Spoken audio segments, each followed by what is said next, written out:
বাবাজি ভাইরা, আমার মা আমিনা রাদিয়াল্লাহু তাআলা আনহা ইহ জগৎ ছেড়ে পর জগৎ গমন করলে নবী আমার অঝর নয়নে কান্না করে, মা আজকে জগতে আমার আর কেউ রইল না, মা গো আব্বা নাই, তুইও চলে গেলা, আমাকে কে খাওয়াবে, কে পড়াবে, আর কে আমাকে গোসল বানায়া দিবে? মাগো আজকে আমি বড় একা হয়ে গেলাম গো মা, আজকে আমার আর কেউ রইল না। দাসী বলে, এ মুহাম্মদ, তোমার আব্বা তোমার মা তোমাকে তোমার দাদার কাছে পৌঁছে দেওয়ার জন্য বলেছে। ও মুহাম্মদ, চলো চলো, তোমাকে তোমার দাদার কাছে পৌঁছায়া দিব। কি নাম? সুবহানাল্লাহ। দেখেন হাফিজ 500 টাকা দান করেছে, জাযাকাল্লাহ, মাশাআল্লাহ, বারাকাল্লাহ, সুবহানাল্লাহ, সুবহানাল্লাহ। আমার নবী মুস্তাফা সাল্লাল্লাহু তাআলা আলাইহি ওয়াসাল্লাম উনি বললেন যে এই জায়গায় আমার মায়ের দাফন কাফনের ব্যবস্থা করে দিতে হবে। এবার বাবা এই দেখা আমার নবীজি ওই সময়ে ওই জায়গাতে আপনার দাফন কাফনের ব্যবস্থা করলে মাকামে আবুয়ার কিছু মানুষকে লইয়া দাফন করে দেওয়ার পরে আমার নবীজি মাকামে আবুয়া থেকে যেন দাসের সঙ্গে বার হয়ে গেলেন। এবার বার হয়ে যাওয়ার পরে এবার মক্কার মধ্যে যখন প্রবেশ করতে আছে, আব্দুল মুত্তালিব যেন কাবা ঘরে বসে আছে। নবী আমার উঠ থেকে নেমে গিয়ে দৌড়াতে দৌড়াতে যাইয়া আমার আব্দুল মুত্তালিবের বুকে ঢুকে গেছে। বলে, দাদা গো, মা নাই, মা নাই, মা আমার ইহ জগৎ ছেড়ে পর জগৎ গমন করেছে। দাদা আমাকে দেখার মতো আর কেউ রইল না। আব্দুল মুত্তালিব বলে, মুহাম্মদ, আমি সেই দিনই বুঝে গিয়েছিলাম, যেই দিন আমার আমিনা বাড়ি থেকে বার হয়ে গিয়েছে, আমি বুঝে গিয়েছিলাম আমিনা আমার বাড়িতে আর ফিরবে না। ওরে মুহাম্মদ, আজকে তোমার মা না, তোমার আব্বা নাই তো কি হয়ে যায়? আমি আব্দুল মুত্তালিব যতদিন পর্যন্ত হায়াতে আছি, আমি অতদিন পর্যন্ত তোমার কোনো অসুবিধা হইতে দিব না, অতদিন পর্যন্ত তোমার কোন রকমের সমস্যা হতে দিব না। বাবাজি ভাইরা, এবার আমার নবী মুস্তাফা সাল্লাল্লাহু তাআলা আলাইহি ওয়াসাল্লামকে লইয়া রাত্রি বেলায় বিছানায় শুয়ে আছে। নবী আমার অঝর নয়নে কান্না করে, এবার বলতেছে, মুহাম্মদ, তুমি এইভাবে কান্না করিও না, তুমি যদি এইভাবে কান্না করো, তোমার কান্না করলে তোমার শরীর অসুস্থ হয়ে যাবে। আমার নবী বলে, দাদা গো, আমি তো কান্না করব না মনে করি, কিন্তু আমার কান্না বন্ধ হয় না। মা জগৎ থেকে চলে গেছে, যেই মা গোসল বানায় দিত, যেই মা খাবার খাওয়ায় দিত, যেই মা সোনার কলেজার টুকরা বলে ডাকতো, ও গো দাদা, ওই মাকে যেন ভুলতে পারি না। তোমার স্মৃতি আজ বারে বারে, জোরে বলেন সুবহানাল্লাহ। আর একটু আওয়াজ দিয়ে বলা যাবে না ইয়া রাসূলুল্লাহ? ইয়া রাসূলুল্লাহ। আর একটু আস্তে কোনে বলা যাবে না মাশাআল্লাহ? মাশাআল্লাহ। আর একটু আস্তে। মৌলভী তুমি শুধু জোরে বলো, আমরাই শুধু আস্তে বলবো নাকি? হ্যাঁ, মৌলভী তুমি আগে, মুসল্লি মোরা পেছে। কিন্তু এমন একটা দিন আসবে যেই দিন মুসল্লিকেও যেতে হবে আগে, না যেতে হবে না? জি, মারা গেলে খাটলির আগে কারো যাওয়া যায়? যাই যে যাই না। আপনি যেদিন মারা যাবেন সেই দিন যাবে। আজকে বর্তমানে আলেম ওলামার প্রতি অনেকেরই বাবা হিংসা থাকে, যে আলেম ওলামা এত পরিষ্কার পরিচ্ছন্ন হয়ে চলে, তাদেরকে সালাম মানুষ দেয়। আমি এত টাকা পয়সা বালা, তবুও কেন আমাকে সালাম দেয় না?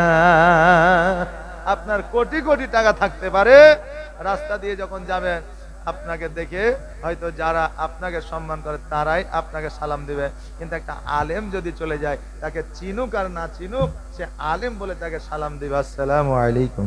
দিবে কে দিবে না বাবা? দিবে। তাই আগে হাজী সাহেব বুঝলেন হজ করে এসছে, তবু রাস্তা দিয়ে বেরোলেই ওকে সালাম দেয়। কেন? তার মুখে সুন্নাত আছে, জুব্বা আছে, মাথায় টুপি আছে হাজী সাহেব। তো আর ভাই বলছে, হ্যাঁ রে, আমার বাপের জমি ও যতটা ভাগে পেয়েছে আমিও ততটা পেয়েছি, ওর যা টাকা আছে আমার আছে, ওকে সালাম দেয়, ইজ্জত করে, আমাকে কেন দেয় না? লোকে বুঝে খেপা কথাকার, ইজ্জতটা দেয় ওর দাড়িকে, ওর টুপিকে, ওর পাঞ্জাবিকে। ও হজ করে এসছে তার জন্য, তো তুই তো কিছুই করিস নি। তাই বলে হ্যাঁ। পরের দিন বুঝলেন আসরের পরে ওর ভাইয়ের পাঞ্জাবি জুব্বা পরে, হ্যাঁ, মাথায় টুপি দিয়ে বাড়িয়েছে, সাইকেলে খুব ঘুরে বেড়াইছে। আর লোকে দেখি আসসালামু আলাইকুম, না কে জানি হাজী সাহেব মনে হয়, হাজী ছাড়া তো আমাদের দিকে জুব্বা পরে না, নাকি বলেন? হ্যাঁ, তো মনে হয় হাজী সাহেব সালাম দিচ্ছে, আসসালামু আলাইকুম, আসসালামু আলাইকুম। খুব খুশি যে বাপরে আজকে যা ইজ্জত পেয়েছি আমি, বুঝলেন? এই করতে করতে ঘুরতে ঘুরতে মাগরিবের ওয়াক্ত হয়েছে। এবার মাগরিবে যখন ওয়াক্ত আছে, লোকে বলছে হাজী সাহেব নামাজ পড়বেন না? মান পেস্টিজে পড়াবে যে হ্যাঁ পড়তে তো হবে। তো চলেন, মসজিদে ঢুকেছে তো কি খোদা না খাস্তা, ওই মসজিদের ইমাম আবার ছুটিতে চলে গেছে। তো ওকে বলছে যে ভাই, তাহলে আপনি যখন হাজী সাহেব মানুষ, জুব্বা আছে, পাগড়ি আছে, তো নমাজটা আপনি পড়িয়ে দেন। তো তো কিছুই জানে না, ও শুধু জানে যে হ্যাঁ রুকু সেজদায় যাইতে হয়, তারপরে কি করতে হয়, সেজদায় যাইতে হয়, এটাই জানে, তারপরে কি করতে হয় জানে না। হ্যাঁ, তো সূরা মোটামুটি জানে। মাশাআল্লাহ, আমরা মুসলমান ঘরের ছেলে, যদিও কোরআন তেলাওয়াত না জানে, তো তবুও না হলে সূরা ইখলাসটাও জানে না, জানে না? জানে। যদিও কিছু না জানে, তো নবী মুস্তাফা সাল্লাল্লাহু তাআলা আলাইহি ওয়াসাল্লামের নামটা জানে, জানে না বাবা? জানে। কিন্তু বাংলাদেশে এমনও মুসলমান আছে জানে না। একজন সাংবাদিক জিজ্ঞাসা করছে যে আমাদের শেষ নবীর নাম কি, তো যে শেখ হাসিনা। হ্যাঁ, মোবাইল হয়তো অনেকেই দেখেছে, বলছে শেষ নবীর নাম কি, তো বলছে শেখ হাসিনা। বাংলাদেশ বলেই এগুলো সম্ভব বাবা। যাই হোক, তো এই দেখেন এবার ওকে বলছে যে নামাজটা পড়িয়ে দেন, তো বলছে না আমি নামাজ পড়াবো না। তো ও তার বলতে পারছে না যে নামাজ পড়াইতে পারবো না, তো লোকে ঠেলে ঠুলে যাই হোক করে ওকে আগে দিয়ে দিয়েছে। ও নামাজের নিয়াত করে সূরা ফাতিহা পড়ে সূরা নাস পড়ে দিয়েছে। রুকু সেজদায় গেছে, সেজদায় গেছে, মনে মনে ভাবছে যে নাস তো পড়ে দিয়েছে, আর তো সূরা নাই, কি পড়বো? আর এরপরে তো জানিও না। তো ও সেজদা থেকে লুক করে উপরে তাকিয়ে দেখছে যে সবাই সেজদায় আছে। ও মনে মনে ভাবছে এর চাইতে পালানোর সুযোগ আর পাবো না। কথা বললেন না? ও লুক করে উঠে আস্তে আস্তে মসজিদ থেকে পার। এখন কিছু যুবক ছেলে পিলে থাকে, ওরা দেখছে যে কি ব্যাপার রে, এতক্ষণ সেজদায় গেল, ও মরিয়া টরিয়া গেল না, কি ব্যাপার, কি হলো? লোক আস্তে করে তাকিয়া দেখছে তো ইমামই নাই। এখন লোক এই উঠো, সব সেজদায় পড়ে সুবহান রাব্বিয়াল আলা পড়ছো, ইমামই তো নাই। হ্যাঁ, তাকিয়া দেখছে আসলে ইমাম নাই, নামাজ টামাজ পড়ে এখন মসজিদ থেকে বাড়ি বাজার দিয়ে বাড়ি গেছে। তো ওই হাজী সাহেব বুঝলেন ওই বাজারে বেগুন কিনছে। এই হাজী সাহেব তুমি এই কাজ করে, চুপ চুপ, চিল্লে মান সম্মানের ব্যাপার, আস্তে, আমি নামাজ পড়াতে জানি না, তোরা জোর করে আমাকে পাঠালি কেন? কথা বুঝলেন না বাবজি ভাইরা? তো যার যেটা পোশাক, যার যেটা, যার যেখানে সম্মান, যার যেখানে ইজ্জত, সে সেখানে পাবে। অপরের সম্মান ইজ্জত কেউ কারো ছিনিয়ে নিতে পারবে না। কেন? যেন ইজ্জতের মালিক হলো আল্লাহ, বেইজ্জতের মালিকও হলো আমার আল্লাহ। বাবজি ভাইরা আমার, নবী আমার বলেন দাদা গো, মায়ের কথা বড় মনে পড়ে, এই জন্য আমার কান্না বন্ধ হয় না। তোমার স্মৃতি আজ বারে বারে কেন যে পড়ছে মনে, তোমার মায়াবী মুখটা মাগো ভাসছে শুধু দোনয়নে, ভাসছে শুধু দোনয়নে। মা ও মা ফিরে কি আর আসবে না, দেখা কি আর হবে না। আদর সোহাগার ভালোবাসায় ভরিয়ে দিতে মাগো তুমি আমায়, আজ তুমি কোথায় হারিয়ে গেলে, একবারও কি আমায় পড়ে না মনে, তোমার স্মৃতি আজ বারে বারে কেন যে পড়ছে মনে, তোমার মায়াবী মুখটা মাগো ভাসছে শুধু দুনয়নে, ভাসছে শুধু দুনয়নে। আর নবীজি সারা রাত কান্না করেছে মায়ের জন্য গো। সকালবেলা যখন বিছানা থেকে উঠেছে, বিছানা থেকে উঠার পরে আমার নবী বলতেছে, দাদা আমি চোখে যেন কিছু দেখতে পাই না। আব্দুল মুত্তালিব বলে, মুহাম্মদ আমি তোমাকে বললাম তুমি এইভাবে কান্না করিও না, কারণ এইভাবে কান্না করলে তোমার অসুস্থ হবে, তোমার শরীরে অসুস্থতা আসবে। আজকে তুমি কান্না করেছো, তোমার চোখের জ্যোতি হারিয়ে গেছে, চোখে পানি বলতে কিছু না, এই জন্য তোমার চোখের জ্যোতি হারিয়েছে। কোথায় নিয়ে যায়, কোথায় নিয়ে যায় চিন্তা করে। এবার সেই আমলে একজন হাকিম ছিল, ওই হাকিমের কাছে নিয়ে যাওয়া হলো। হাকিমের কাছে নিয়ে যাওয়ার পরে হাকিম পরিচয়টা জানতে পারলো, এ হলো আখেরি পয়গম্বর মুহাম্মদুর রাসূলুল্লাহ সাল্লাল্লাহু তাআলা আলাইহি ওয়াসাল্লাম। অতএব আব্দুল মুত্তালিবকে বলল, এই বাচ্চাটিকে তুমি জলদি করে বাড়িতে নিয়ে যাও, আর কারণ হলো এই ইসলামের প্রচার ও প্রসার করবে, কালেমার দাওয়াত দিবে, আর কালেমার দাওয়াত দেওয়ার কারণে আজকে এর দুশমন অনেক আছে, কখন কে তাকে কতল করে দিবে, এই জন্য বাড়িতে নিয়ে যাও। হাকিম বলল, শোনো আজকে এই বাচ্চাটিকে যে নিয়ে যাব, এর রোগ কেমন করে ভালো হবে। হাকিম বলল, শোনো এ বাচ্চার চাইতে বড় ডাক্তার মাস্টার উকিল হাকিম আর কেউ না, আজকে বাচ্চার থুতু মুবারক নবীর চক্ষু মুবারকে লাগিয়ে দিবে, তার সমস্ত রোগ ভালো হয়ে যাবে। আমার নবী মুস্তাফা সাল্লাল্লাহু তাআলা আলাইহি ওয়াসাল্লামকে সঙ্গে করে নিয়ে আসলে, বাড়িতে নিয়ে আসার পরে এবার আমার নবীজের থুতু মুবারক আমার নবীজের চক্ষু মুবারকে লাগিয়ে দিলাম, আর যেমনই লাগায় দেওয়া নবী আমার আস্তে আস্তে চোখটা খুলতে আছে, আর আমার নবী বলতেছে, গো দাদা আমি আগে যা চোখে দেখতে পাইতাম আমি তার চাইতে এখন হাজার গুণ বেশি দেখতে পাই। জোরে বলেন সুবহানাল্লাহ। তার চাইতে আমি বেশি দেখতে পাই। ওরে আমার বাবাজি ভাইরা, আমার মায়েরা, আমার নবীর থুতুর পাওয়ার যদি এত হয়, আমার নবীর পাওয়ার কত ছিল। নবীর থুতু যদি পাওয়ার এত হয়, তো আমার নবীর পাওয়ার কত ছিল। আজকে আমার নবী মুস্তাফা সাল্লাল্লাহু আলাইহি সাল্লামকে বলে যে নবী আমার মতো ছিল, জোরে বলেন নাউজুবিল্লাহ। অনেকে আছে বলে, কি বলে না, বলে নবী আমার পাথরকে কথা বলিয়েছেন, চন্দ্রকে দুখণ্ডিত করেছেন, জড়বস্তু গাছকে এক জায়গা থেকে অপর জায়গাতে নিয়ে এসেছেন। যারা বলে নবী আমার মতো ছিল, তাদের দ্বারাই তাদের ক্ষমতায় হবে, হবে পারবে, পারবে না।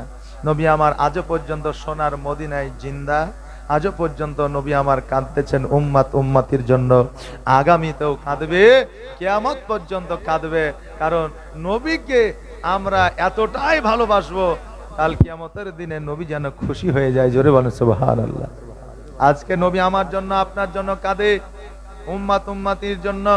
নবী পিতামাতার জন্য কাঁদে নাই, নবী আমার টাকা পয়সা সোনা দানার জন্য অত কাঁদে নাই, যতটা এই গুনাহগার উম্মাত উম্মাতির জন্য কাঁদেন। জোরে বলেন সুবহানাল্লাহ।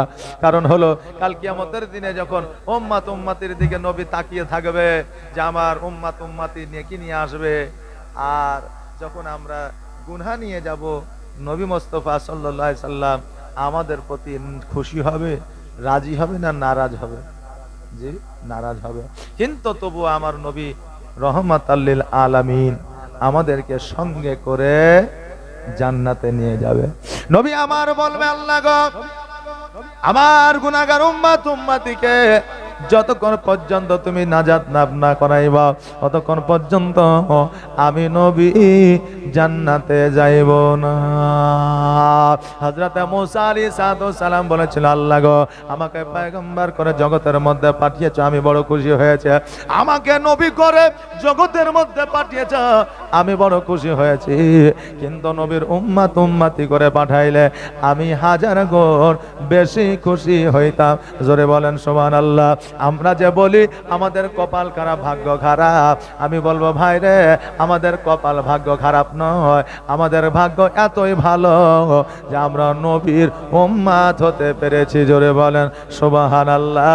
এই তকদির, এই নসিব সবার নসিবে জোটে না। এই তকদির, এই নসিব সবারই নসিবে জোটে নাই। বাপজি, ভাইরা, আমার মায়েরা, তা আমরা নবীজির জীবন করছি, নবীর আশিক বলেই নবীজির জীবনী করছি, নাকি বলে? নবীর প্রেমিক বলেই আমরা নবীর জীবনী করছি। অনেক ওয়াহাবি আছে দেখবেন, টাকা কালেকশন করার জন্য, মসজিদ বানানোর জন্য নবীর জীবনী করে, জি, কিন্তু ওখানে নবীজির জীবনী হয় কিন্তু কিয়ামও হয় না, দরুদ হয়। এরকম আছে অনেক জায়গায়, না নাই? জি। এবার ওই যে জীবনীগুলা করবে, জীবনীটা কে করে? এই জীবনীটা কি আপনার এরা করে নাকি? ওয়াহাবি, লামাজাবি, এরা তো জীবনী করতে পারবে না। জি। এই যে আমাদের মতো কিছু গোলালু যারা এই বলে আমরা সুন্নিও আছি, তারপরে দেওবন্দি আছে, ওয়াহাবিও আছি, ওরাই জীবনীটা করে বেড়ে, আছে না নাই? জি, আছে। আমাদের মধ্যে কিছু বক্তা আছে যারা ওই জীবনীগুলো করে, সুন্নিদের জলসাতেও আসে, ওয়াহাবিদের জালসাতেও যায়, এরকম বক্তা আছে। তবে বক্তা আমাদের দেখে নিতে হবে বাবা, যেহেতু আমরা আহলে সুন্নাত ওয়াল জামাতের মানুষ, আমাদের বক্তাও হইতে হবে আহলে সুন্নাত ওয়াল জামাতের। আমাদের বক্তারা অশিক্ষিত হোক, মূর্খ হোক, কিন্তু নবীর প্রেমিক হোক। জোরে বলেন সুবহানাল্লাহ। যাতে নবীর প্রেমিক হয়। কারণ আমার রাসূল বলেছেন যে শিক্ষিত লোকের সঙ্গে জাহান্নামে জান্নাতে যাওয়ার চাইতেও, কি বলে, মূর্খ লোকের সাথে জান্নাতে যাওয়ার চাইতেও শিক্ষিত লোকের সাথে জাহান্নামে যাওয়া অনেক ভালো। এই দিক থেকে বোঝা যায় যে হাজারো শিক্ষিত লোকের চাইতেও ওই লোকটা ভালো যেই লোকটা নবীর আশিক ও প্রেমিক। জোরে বলেন সুবহানাল্লাহ।